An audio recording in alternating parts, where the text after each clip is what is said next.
Et si je te disais que la colonisation n'a jamais vraiment disparu? Et si je te disais qu'elle revient aujourd'hui sous une forme plus intelligente, plus discrète et plus dangereuse?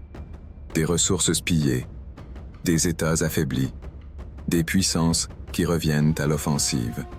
Bienvenue sur Maison Bantu, la chaîne qui décrypte ce que les médias n'osent pas dire.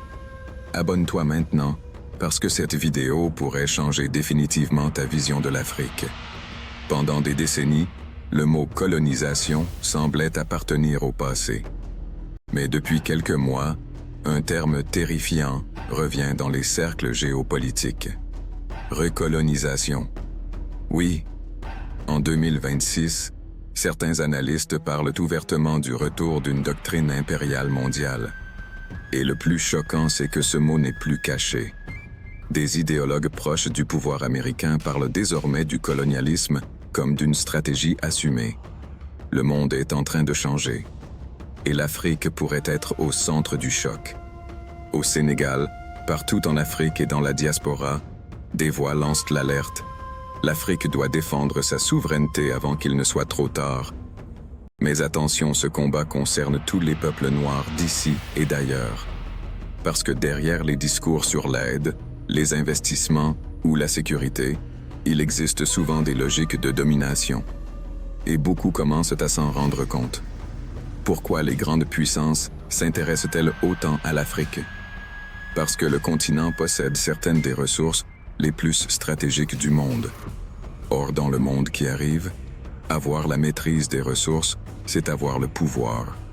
Lithium, cobalt, or, uranium, terres rares.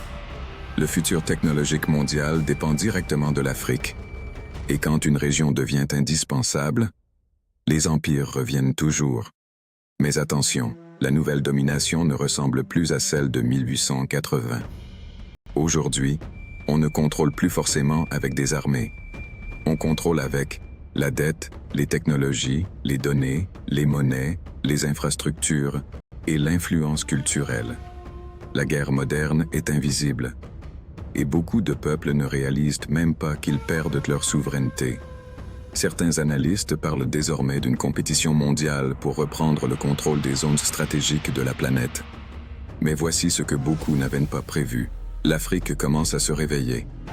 Une nouvelle génération refuse désormais, comme l'ont fait leurs ancêtres, la dépendance permanente, les accords déséquilibrés et la soumission économique.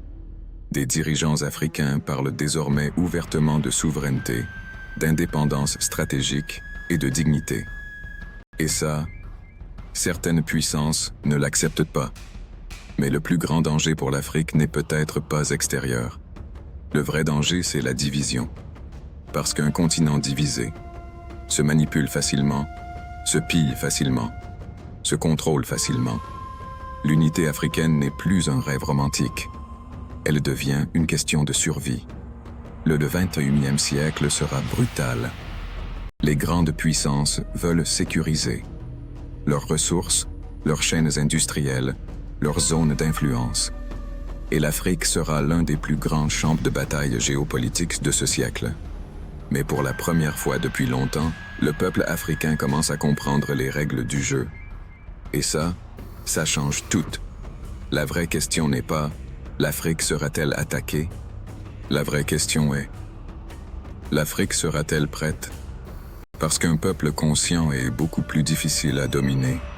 Si toi aussi tu crois à une Afrique forte, souveraine, stratégique et respectée, abonne-toi maintenant à Maison Bantu.